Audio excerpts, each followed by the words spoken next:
Sherman says, loved this episode, especially Rick's speech. Caleb Stoddard writes, man, what a good episode tonight. Seeing everyone on the road deteriorating is a great realistic aspect because we always see the group being tough and overcoming. Well, I kind of agree with that because you're supposed to go through this like traumatic part and then trauma becomes your new normal and then it just becomes boring. So maybe they need to go through this and then soon they're just going to be like, yeah, someone died. Yeah. Reading the comic and now watching the show, I've always felt like our journey is similar to the characters because when people die off so much, it has less impact. Although now that I'm saying that out loud, it still's pretty impactful. Yeah. Depending on who it is and how it's shown. I mean, not as much though. Like Lori, when Lori died, I was like, oh my God. And then when Tyrese died, I was like, man, this is sad, but not the same. Yeah, I mean, it's like that. Once, Tyrese dies, and it's kind of like back when you had 10 kids and 6 died, you're like, oh, I got 4. Now everyone just has like 1 kid, and then, they break their leg, and you're like, holy crap. You're so sentimental. I love that. Larry Blake says, a great bridge episode into a, quote, larger world. I think from here forward, the previous seasons and episodes will be remembered as a totally different environment. Interesting. Jenny? Anthony Farnsworth says, my job has me going into people's backyards all day long. And our number one threat is dogs. When they came out of the woods like that, I actually felt the panic the whole group did. I think dogs are scarier than people or zombies. Oh, wow. I agree. They're fast. They got big teeth. I got bit by a dog once. I hear that. Oh, really? Oh, my gosh. For a long time, I had weird fantasies and dreams about biting the dog back. Seriously. Are you still skittish? No, not at all. Okay. Not at all. Grippy Bob Dabalino writes, the smile that Aaron had on his face was either that of a cult leader or serial killer or both. I agree with you, Grippy Bob. Ben Metcalf says, I want to know how the storm blew down those huge trees but didn't harm the old rickety barn. Magic. Because of God. Deus ex machina. Just how they fell. Dan Medsey says, we know better than to trust this new guy. I don't believe in good news anymore. I don't either. Audrey Srod says, this season is starting to bore me. There was some good stuff smattered in the episode. The lack of dialogue is starting to bother me. If you aren't going to have actors talking, then at least have them doing more survival like hunting for food, water, and Jimmy rigging things together. Judith was adorable. Actually, the lack of dialogue I like because I really don't have much faith in TV writers' dialogue, but, But also, I just feel like this show is really captivating a lot of times when there's no dialogue. It can be, and I felt like it was in this episode, for sure. Your turn. Oh, Mariano Chacon said, I liked it. It was slow, but good. Jennifer Mullen said it was a slower episode, but I think I needed that this week. After losing Beth and Tyrese back to back, I needed a breather. I love the reality of the emotional and physical struggles that they were dealing with. It's tough to see them so low, but it makes you realize they can't be badasses all the time. Everyone has their breaking points. Heather Lewis Sanders says, love this episode. Very concerned for Maggie, Sasha, and Daryl. They're all at the end of their ropes. So this Aaron guy, got to say that it was nice to see a clean man for a change, but I'd still take a sweaty, greasy Daryl over pretty much anyone. Oh, that's funny. Bridget McNeese said, I thought it was a very real episode with the difficulty of finding food and water and with so many of the characters reeling from their losses. I thought it was interesting that the most depressed characters, Daryl, Maggie, and Sasha, were the first ones to be holding the barn doors. When push came to shove, they're still determined to do what they have to do to survive and protect the group. Yeah, absolutely. Christina Brown writes, I was bored out of my mind. Steve Goforth says, great episode, but slow. People keep saying great, but slow. I think they should be saying great and slow. Yes. William Blazebla says, Daryl was hoarding those marbles to himself. Yeah, he that's was. true. He's a Bogart in those smokes. Marcy Brinker writes, it was slow and depressing, but I liked it. I read that Andrew Lincoln talked about this episode being like Cormac McCarthy's The Road, and I can definitely see that. Did you ever read Cormac McCarthy's The Road or see the movie? No, it's one of those ones that I wanted to see and never got around to it, but it's apparently very bleak and depressing. Yeah. So. Yay. Let's run out and see it. Okay, Jenny's over comforting Nico, so we'll just go along. Yeah. Raylan Zapula said, I really liked it. I enjoyed seeing the group at their lowest, seeing how they all deal with it and how they help each other out of the dark times. Hey, Raylan, darling, how are you? Yeah, I totally like that too. And this is the lowest we've ever seen him, I think. Yep. Kim Freemel Sonderman writes, one of my favorite episodes so far, from the beginning where they showed the cicada on the tree to the Zomnado to Aaron. Very introspective.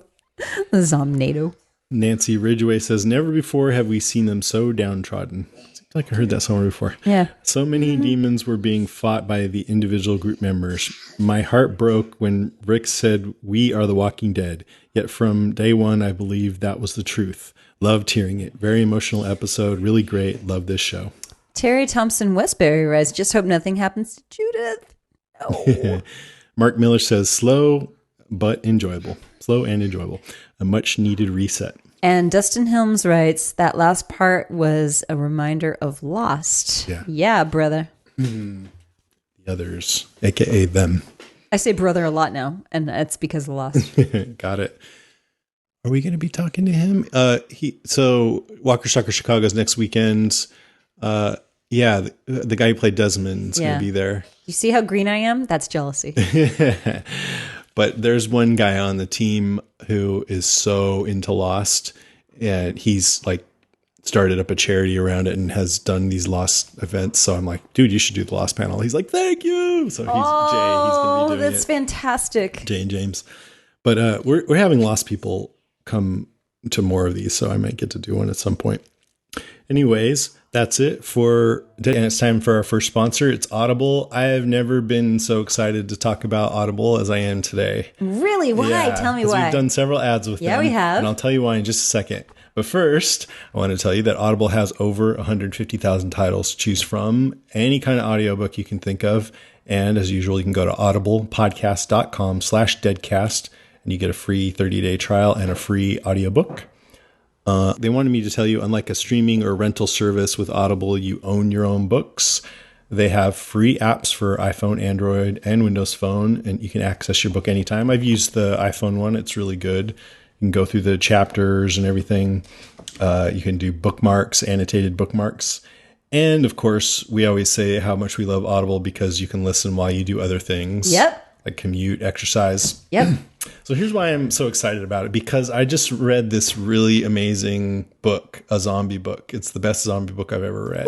Ooh, what is I it? think you would love it, and I want you to read it. It's called The Girl with All the Gifts, which is a great title. Haven't heard of it. It just came out last summer. It's by a guy named, well, his pen name for the book is M.R. Carey, but he's actually Mike Carey. He's a comic book writer that I had been into. I didn't even realize it was him until I got partway through the book. But the zombiness in this book is based on Ophiocordyceps fungus, which we talked about a long time ago on our podcast when we used to do News from Lake Zombie Gone. Yeah. This fungus takes over these ant brains and changes their behavior. Yeah. Well, that's what happens in this book. That's also the conceit behind The Last of Us, this game that I love. But anyways, this book starts out from the perspective of this innocent young girl, but there's something dark going on, and it's all from her perspective. So it has this kind of mysterious, she's really bright-eyed, and you can tell that there's something dark, though. And the writing is totally beautiful and really descriptive and detailed, but always in a way that makes sense for whatever character is the point of view character, because you get different chapters with other characters. Yeah. The characters are really strong and distinctive, and they change over time and they surprise you. And it's just really great. It's tense. It's poignant. It has a lot of heart, which I didn't expect from a zombie book. And it feels very literary. I learned new words from it. Ooh. Like a limpet. Do you know what that is? Yeah, a limpet is like, isn't that a sea creature that sort of gloms onto you? Yes, yeah. I didn't know that. Yeah. And that's what he uses it as a metaphor for something that gloms on. But there are tons more. I like it because it's a little while before you figure out exactly what's going on, but the journey to get there was great. And then once you do, it's still really exciting. It won Best Sci-Fi Audiobook of 2014 on audible.com. Oh, cool. It's set in England. He's a British author. Yeah. The writing has Englishisms in it, the spellings and just different references and stuff. And the reader of the book from Audible is English. I'm going to play a little sample for you. Oh my God. Here it goes. It's a girl. But she saw. And she remembers. She listens too. And from overheard conversations, she has a sense of this place in relation to other places she hasn't ever seen. This place is the block. Outside the block is the base, which is Hotel Echo. Outside the base is Region 6, with London 30 miles to the south, and then Beacon another 44 miles further. And nothing else beyond Beacon except the sea. Most of Region 6 is clear, but the only thing that keeps it that way is the burn patrols, with their frags and fireballs. This is what the base is for. Melanie is pretty sure. It sends out burn patrols to clear away the hungries. The burn patrols have to be really careful, because there are lots of hungries still out there. If they get your scent, they'll follow you for 100 miles, and when they catch you, they'll eat you. The hungries. Yeah, that's what they call them. Great. I mentioned this to Grace, and she read it in a day and loved it. And I really want you to read it. I actually wrote to the publisher, and there's a pretty good chance that we can interview the writer once, Walking Dead's off. Yeah, let's do it. So I think we should totally do it. One thing, the ending really threw me for a loop. I don't mind crazy endings. Yeah, I mean, I really don't feel like I liked the ending, although I appreciated it, but it didn't ruin the book for me. And it's something I'm still mulling over in my head. Mm-hmm. But I still totally recommend it. It's just one of the best books I've read in a long time. Fabulous. Not just zombie book. All right, I'm in. But it's called The Girl with All the Gifts. But even if you're not interested in that one, you can still go to audiblepodcast.com/deadcast and find something else for yourself in whatever genre you like or want to read or listen to. And you get that free trial and free book. And if you don't like what you choose, you can actually exchange it. I don't think they had this before, but Audible has this, what they call Great Listen Guarantee. So you can exchange any book you aren't happy with for another title anytime, no questions asked. So you could just keep doing that over and over. No, I'm just kidding. So if you've been on the fence about Audible or you're curious, this is a great time to go to audiblepodcast.com/deadcast and try it out. And we thank Audible for their support. Thanks, Audible. Obvious threat to untold numbers of citizens. The people it kills get up and kill. Are they slow-moving, Chief? Yeah, they're dead. They're all messed up. This is a Walking Deadcast news update. Thanks, Rem. This is just a few items today. So Robert Kirkman has a comic called Outcast that's all about like this demon hunter guy. Well, that's going to be a TV show on Cinemax. They ordered 10 episodes. What? Did we know this before? Did we report this? We may have reported that they were trying to make a TV show out of it, but now we know it's going to be a 10 episode first season. Kirkman's like the busiest man in the world. It's crazy. Yeah.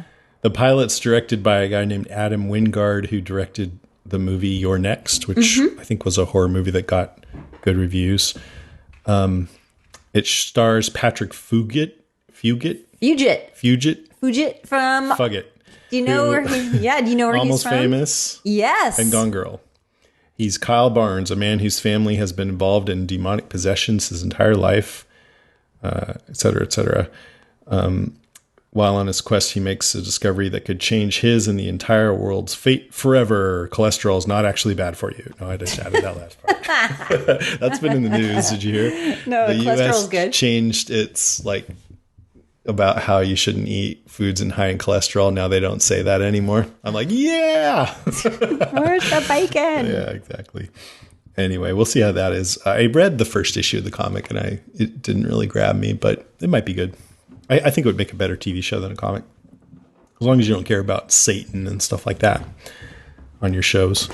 At Walker Stalker Con San Francisco, Lou Temple was on stage, and it was Mr. Blog and Pete Elani doing a panel with 8 actors. Oh, wow. It was they did a great job. Anyways, I get up because I heard a rumor and I asked him, hey, I heard Axel is actually going to be crazy. Because remember when I used to say that? Yeah. I used to say, he's going to be crazy. He's going to be crazy. Then he died. I was like, oh, damn it. Well, he said that actually that he was going to be crazy. Yep. And he was going to have like this, like, I think a satanic tattoo on his chest or something. And he was going to lure, he said, either Carl or Beth out into the woods and kill him. Oh. Crazy. Wow. They sure didn't go in that direction. No. I'm glad they didn't. I wish they would have. I mean, I wouldn't want him to have killed Carl, but Beth would have been all right. Wow, you're heartless. And anyways, that would have been awesome. So not the Beth part, but him being crazy. Andrew Lincoln in Entertainment Weekly article, it says, a few months back, The Walking Dead star Andrew Lincoln told Entertainment Weekly that episode 10 of this season was, quote, the episode I always wanted to make. Now that the episode titled Them has aired, we asked Lincoln what he meant by that. Well, what I meant was that I'm a huge admirer of Cormac McCarthy, says Lincoln. Yeah. When I was preparing for the first season of this show, I read a few things, and The Road was one of them. Before you ever started Walking Dead, I just thought that is a modern parable. I mean, that's what it is. It's kind of a classic parable, and that's the closest thing I can equate it to. I think there's a simplicity, a directness, and a poetry in that book. Certainly the script had it, and I hope we managed to capture that in episode 10. And then the speech about Rick's grandfather in the war that you didn't like really hit home for Lincoln when he first read it due to a personal connection with the past. He says, when I read it, it reminded me of something that happened in my life when I spoke to someone in a fight. I don't understand what that means, but he says it almost had the same speech, so it resonated on a really, really profoundly deep, familial level. I remember when I read it, I just cried. When I read the script, I couldn't because I always tend to read my words out loud, and I just couldn't. I got something caught in my throat when I read this speech. It was just a very bold episode, and I hope we got it right. So I thought that was kind of nice. I think you did get it right. I love that Lincoln. guy. Yeah. He's so great. All right, next. Gail Ann Hurd on E! She says, or actually they say, what does Walking Dead executive producer Gail Ann Hurd think of the accusations that the hit AMC show has a tendency to kill off African-American characters? I know everyone's tired of hearing this, but I just thought it was interesting what she said, and true. She says, look, this is something in this world that we should be cognizant about. So my feeling is, sure, let's get it out there. Let's talk about it. We've killed a lot more white characters than African-American characters. And not only that, I think it's important to point out that we did cast 2 African-American actors in roles that were not African-American. In the comic books, Bob was white, and the character of Noah was not an African-American. Noah's not in the comic, but I think she means that they just, when they were casting that character, he wasn't set out to be black. She says, we just cast the best actor. Also, Noah's still alive, and so is Seth Gilliam playing Father Gabriel, and obviously both Sasha and Michonne, and let's not forget the character of Glenn has been on the show since the very beginning. So I agree with that.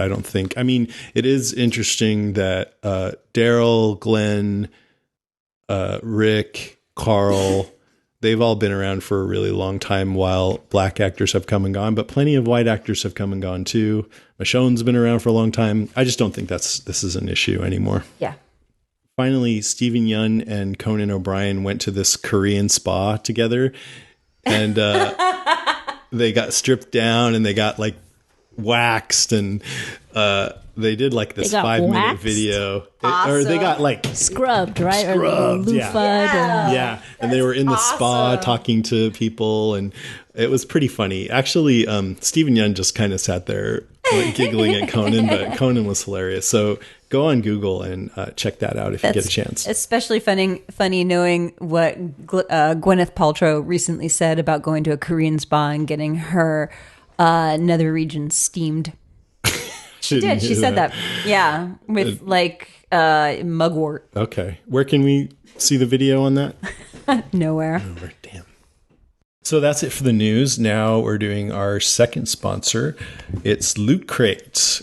And as you probably know, Loot Crate is a monthly subscription box service for epic geek and gamer items and pop culture gear. If you go to lootcrate.com/deadcast and enter code Deadcast, you save $3 off any new subscription. And for less than $20 a month, even without that savings. You get 6 to 8 items with like licensed gear, apparel, collectibles, unique one-of-a-kind items, which I think is the coolest, things that you can only get through Loot Crate. And they guarantee $40 plus in retail value in each crate, and sometimes it's actually a lot more than that. Every month they have a different theme, so that's kind of fun, and they have items curated around that theme. They're kind of like our Deadcast Top 5. The themes can be anything. The theme for this box that I have right here was, this is, I think, the December box, and it was anniversaries. So it has all kinds of stuff related to anniversaries. I'm giving it to Karen, because this is the first time you've seen this, because we haven't been recording in person. No, we haven't. So there's cute little, that thing right there, I looked on eBay, and it was going for $30. It's the Joker from Batman. It's Joker and Batman mixed. Yeah, it's really cool.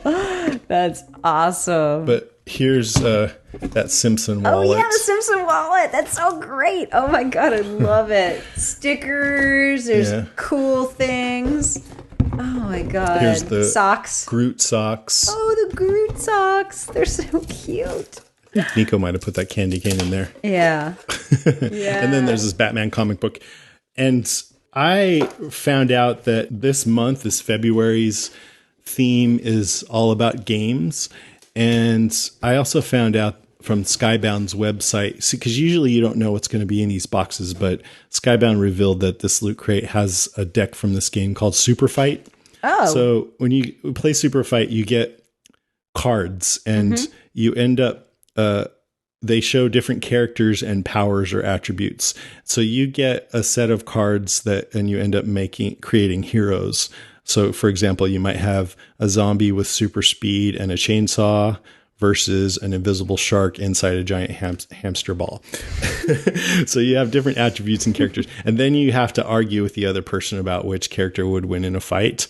And then once you're done arguing, everyone around the table, says votes. Who's the winner. Yeah, that's great. So it sounds fun. I totally wanted to play it. So I actually subscribed to Loot Crate this month. This other one they gave me for free, but I'm like, I want to play this game, and I just like games in general. So I'm excited to see what I get in it. Even the box is cool. Yeah, the boxes for these different companies that we've been having as advertisers are all awesome.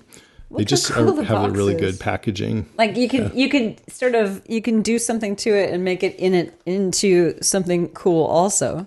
Yeah, I think it is like some kind of a toy in and of itself. Yeah, a toy in and of itself. That's really great. I think Loot Crate's a lot of fun because you get surprised every month. And if you want to get this gamer one, if you're a gamer, then you have until the 19th at 9 p.m. Pacific to subscribe and receive this month's crate. And when that cutoff happens each month, 19th at 9 p.m., then that's it. It's over. So that's just a couple of days if you're listening to this on Tuesday. But whether you subscribe now or later, make sure you go to lootcrate.com/deadcast and enter code deadcast, and you can save $3 off any new subscription. And thank you so much to Loot Crate for your support. Thank you, Loot Crate. Let's move on to listener moans, groans, or grunts.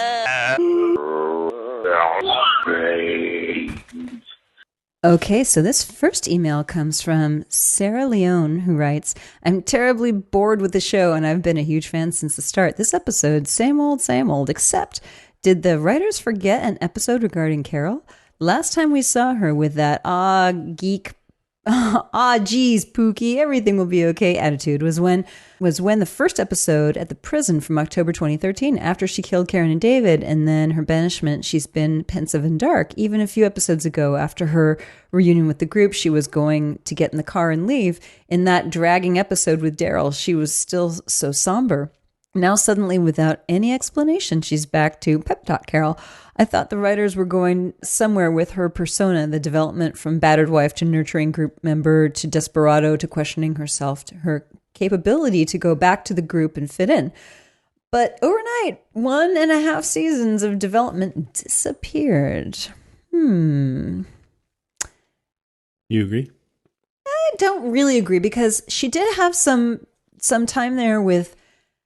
Don't forget, she was on the road with Tyrese and the girls, and she had a lot of transition there, talking with Tyrese and getting his forgiveness, because she owned up to everything she did, and Tyrese forgave her.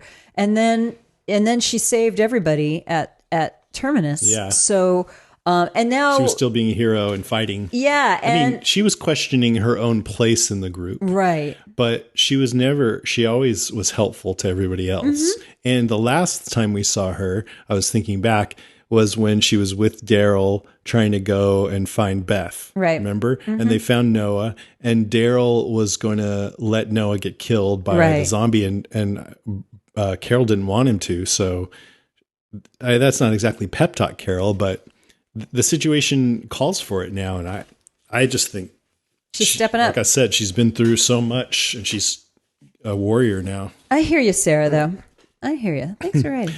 Kelly Johnson says, "Hi guys, I'm one step closer to being ready for the zombie apocalypse. I've always been a runner, number one cardio, nice, and think I'm pretty tough for a petite girl, but I'm always looking for ways to be better prepared. I don't know if either of you have bad vision. I do. But let me tell you, as cumbersome as it is even in everyday life now, it would be a death sentence in the ZA. Picture Sawyer on the island, but with no Jack to make him those fashionable specs, and the others are bloodthirsty cannibals. Bad times. Mm-hmm. I've had glasses forever, and I've always been paranoid about being dependent on them, especially after the Twilight Zone episode with poor Henry Bemis." Yeah, that's a great episode, by the way. That's the library episode. He breaks his glasses. He's stuck in the library. Yay, I'm in a library. He loves to read, but then his glasses break. So there was something about that on Futurama where he's like, well, at least I can do this. And then that gets ruined. Right. Something else gets ruined too. But today I had LASIK surgery, and after 4 hours of suckitude that followed, I'm now reveling in my freedom from eyeball shackles. That must have been a crappy 4 hours if you thought your vision was going to suck for the rest of your life. But thankfully it didn't. Yeah. The paperwork at the doctor's office asked why you want to have the surgery, and I don't think he appreciated my reason as much as you and your listeners would. Zombie apocalypse, yo. Oh my God, that is the best reason ever. And by the way, I had LASIK surgery 2 years ago, and it was the best thing I ever did. I would put on there because I want to see. God. Anyways, vision. Why do they care? It always got me thinking, what are some other conditions that we are able to manage in society now that would be huge liabilities in the ZA? Dental. Do you or your listeners have any thoughts on what those would be and how to cope with them when the zombies get here? Or what if you're on antidepressants or something, or medication, any medication that you need? Yes. You know? Yes. You're in trouble. Yeah. Right. Mm-hmm. If you need Viagra, you're not getting any Viagra. There's not a lot of love happening in the zombie apocalypse. Well, they got to repopulate the earth.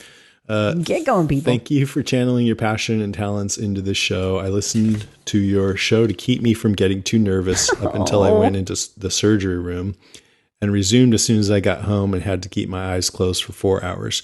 You guys got me through, and I'll always treasure that.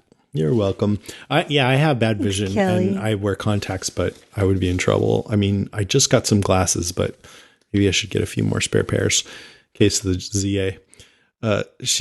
What else? Medication, glasses. I don't know. Dental problems. It would be awful if you needed a root canal. Yeah, dental. Just any health issues. Any health issues. Or if you had like a prosthetic, you wouldn't be able to oil it. No, I don't know. She says, P.S. I agree with all the listeners who say Karen's voice is adorable. Aw. I agree. But I can't believe no one has mentioned how much she sounds like Leslie Knope. I don't watch that show. Maybe I'm just watching too much Parks and Rec, but I get a kick out of picturing Amy Poehler gushing on about Glenn and listening who calls in with accents. Love it. Karen, you are sunshine. Someone has mentioned that you sound like Amy Poehler. That's really funny. Point. Yeah, I've got to listen to this show now. I love it when Jason talks about Burning Man. I live in Seattle and love all my burner friends and can tell I love you too. If you ever want to come visit, I'll take you guys to the best burner parties with the best music and the best hugs. I want to be at the best burner parties with the best music and best hugs. Okay, Kelly. You've never been to Burning Man. I want to be at the Burning Man parties. That's not the Burning Man. I want to be. I hang out with. Yeah, I know. Right? I'm just kidding. You would love him, by the way, except for this attitude that you're witnessing here. When I'm like this, which is all the time. But no, that's freaking awesome. Thank you. Oh, yeah, Kelly, maybe we'll meet up sometime. I want him to do a Walker Shucker Con in Seattle. I don't know if you'd go to one of those, but if you do, I love Seattle. I lived in Seattle for a year. It was great. I lived in the Oh, you did? Waterford I didn't neighborhood. know that. Yeah. In between my undergraduate year and my graduate year, I worked for the city of Seattle in their recycling program, and it was such a fun year. Oh, God, it was so fun. Such a great town. I loved it. Anyway, this is from Megan Divley Lehman, who writes, first observation, the dog collar in the foreground of the barbecue scene made me feel all the things. I don't think our 15-year-old epileptic cat would fare too well in the apocalypse. Oh, I can't think of my little Posy in the apocalypse. Let me tell you, that breaks my heart. Second observation, a rake would be an ideal tool to carry to keep walkers safely at arm's length while being dispatched. Couldn't they find a rake in that barn? I would also carry a pocket of rocks to throw to misdirect a walker. What? Or to quickly get the attention of a friend without speaking. Work smarter, not harder, people. You could also rake with it. Too bad there's not any hose. There's a few in there. No, I'm just kidding. Yeah, that's a good one. I remember Herschel's guys figured out how to like collar the zombies, but they don't do that kind of stuff so much anymore. How did they collar them again? They had like long sticks with like wire loops around it or something. Yeah, something like that. Right. Thanks, Megan. Good to hear from you. Alex Brunstein from Norway, says another episode with too much drama, too slow pace, too bad dialogues, and even too bad acting. Most of the actors are good for a zombie TV show, but they're not good enough for real TV drama, which is what the writers are turning The Walking Dead into. So I think Alexis is a guy, but I'm not sure. Alexis is saying if the writing is going to get good, then that's going to ruin the show because the actors aren't good enough for good writing. So they should just keep the writing bad, so it'll be all congruent. I don't know. But I'm sorry, brother. I'm being really snarky. But anyway, he's saying, I have the Americans for that. Another thing is the inconsistency in the story. Suddenly, after 5 seasons, they don't have access to water, food, cars. Before, it was never a problem. To me, this seems all too fake, and now to try and make it look real and serious. It's a problem when they were contemplating eating dog food. Mm-hmm. Seems like it's a problem whenever they're out on the road by themselves and they run out of supplies. Turning the zombie world real and serious, it just makes it boring. Plain and simple, boring. The only positive is that they may be going to DC soon and shit will happen. Yeah. Writing, Alexis. He or she, Alexis, I think you're a guy, but correct me if I'm wrong. Anyways, I saw on Twitter you were asking me if I was serious about my 4.5 or whatever it was for last week's episode. And yes, absolutely. I mean, obviously we just have a different opinion about these episodes, but many other listeners share your feeling that it was boring. There were plenty of comments on Facebook that I didn't read because I can't read them all that said the same thing. By the way, quick review of Norway. I spent some time in Bergen. Oh, one of my favorite places on the planet. I love Norway. I want to go there too. Yeah, kisses to Norway. Love you, Norway. This is from Brendan T. Burke, who writes, did anyone else notice that it appeared that Abraham was cut by Sasha's wild knife swing during the Walker Bridge battle? I did. It looked like either a graze or maybe a close call of blood spray on his arm, but you can see something on his bicep. He also looks at her angrily just afterwards. In a couple of later scenes of Abraham sitting around the campfire drinking, a red line appears to still be there. I'd hate to lose Abraham this way, but after a knife blade cuts through a walker flesh and gore and then directly into someone's skin, is that any different than being bitten? I was thinking about that too. I was like, did he just get de facto bit? I was thinking about that. Like, oh my God. I don't think so. Because, well, maybe, but it's all magic anyway. They Zombies have don't not really exist. Paid any attention to fluids. They play fast and loose with bodily fluids. They've smeared it all over themselves. Yeah. So I don't know. Somehow magically. But I didn't catch that. And seems like maybe there's some point to having had that happen in the episode other than, I mean, maybe, it could have just been that to bring home the point that Sasha's being reckless. Yeah. That might have been the only reason for it. Might have been. This is from Nigel Jones, says, walking in the baking sun and no hat on Judith. How irresponsible. Just what is the baby surviving on? Is she old enough to eat dog? Is this the first time they've used the term The Walking Dead? I think so. Yep, I think so. Good episode, but very little seemed to happen and next to nothing achieved, which nothing has to be achieved. If it's entertaining, then that's awesome, in my opinion. Thanks for writing, Nigel Jones. Love that name. This is from Corey Metcalf in Australia. It's been a while, and I felt I owe a haiku review for you. Here it is.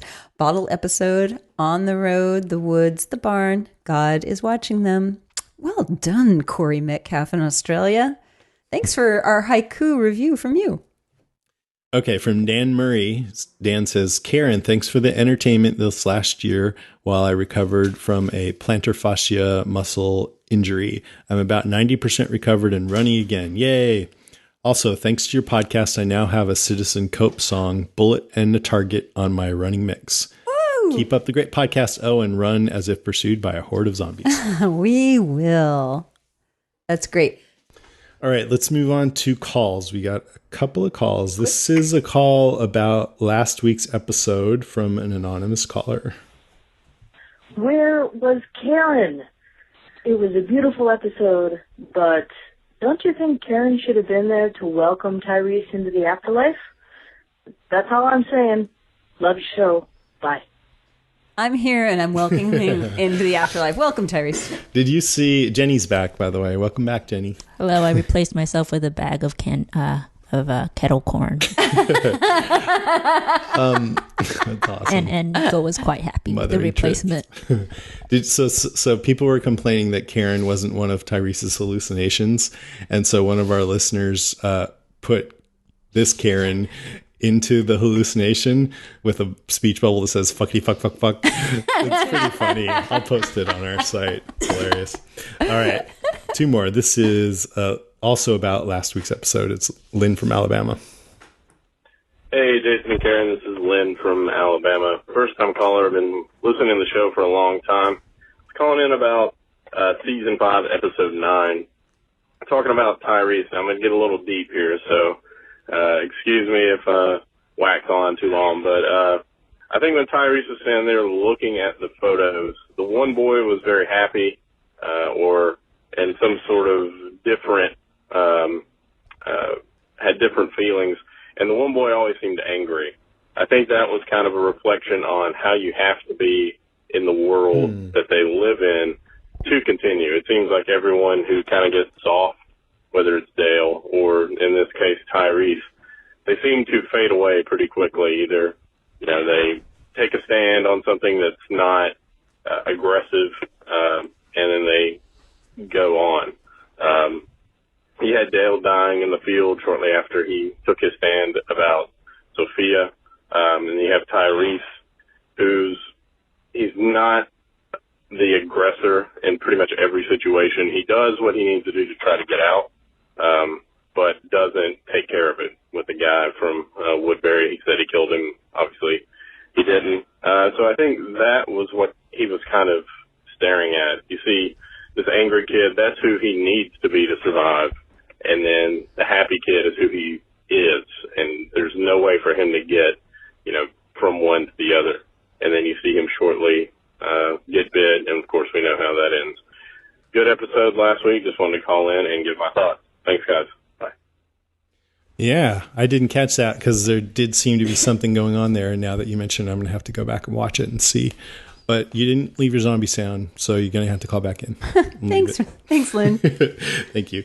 And finally, we have Des from Ohio. Hey, good morning, guys. This is Des. Hey, I'm really just waiting for a bad episode this season. I'm starting to sound like a PR person, but I love this one. I thought it was great. I was kind of concerned about Maggie most of the episode. I thought she was going to turn to a dark place. We were looking around the barn for a big rope somewhere, but luckily that didn't happen. It's kind of sad to see that it wasn't a pack of wolves, that it was a bunch of pets. So when they showed the collars at the end, my son got a little teary-eyed. We were a little confused for part of it. We thought the attack on the barn was like a dream sequence or something. Because when Maggie woke up, it kind of looked like that was in her head. But then when she went outside, you can see that some kind of saviors, maybe killed off the zombies while they were attacking, but left most of them alive and moving, just not able to get up and walk. It kind of looked like it was a message letting them know that, somebody took care of them and maybe they should be appreciative later on. So I don't think that was Aaron's group. I think that may have been someone else. Can't imagine who that would be. God. The writers. It was really great to finally hear the We Are the Walking Dead speech, although it was a little bit different from the original. Yep. And let's see. Sorry, I'm going blind. I'm trying to read my notes from last night. The Talking Dead last night. We finally got to see Hippie Sam talking, Mm-hmm. not just, all gagged up and ready to get his head bashed in. Well, like I said, it was another great episode. It was really good to see the spotlight, Maggie and Sasha. You guys have a good night. Bye. All right, thanks, man. Des. You saw that? Was he good? He was good. Did he He's talk cute. about Gotham? Mm-hmm. Yeah, he had he had a very tricky little haircut, and maybe it was from his role in Gotham. But yeah, he's great. Cool. All right, you guys. Let's move along to Comic Talk, where Mr. Blog and Grace Lee will talk about how this episode is similar and different from the comic, maybe do a little speculation. So if you don't want to get spoiled on anything potentially comic-y related, then you should skip it. But I think it's going to be a great segment. So take it away, guys. Hey, everyone. I'm Mr. Blog. And I'm Grace. And I'm very excited to go ahead and start talking about how episode 510, Them, relates to the comics. We didn't have that much again, did we? No, not that much, but what we had was pretty exciting. Absolutely. And it seems like Gimple seems to be doing a good job of not, kind of ignoring a lot of the little tiny details of the comic, but hitting those major beats really, really well. Oh, yeah. And the very first thing that popped up was Rick's speech, where he... and the tone was different. I'm going to go ahead and say that right after that. The tone was very different from where the speech originally came from, but he finally said, "We are the Walking Dead." It was such a great moment in the comic, and this goes all the way back to the prison arc. Oh, yeah. Volume 4. Is that what it was, Volume 4? Yeah, The Heart's Desire, way back then.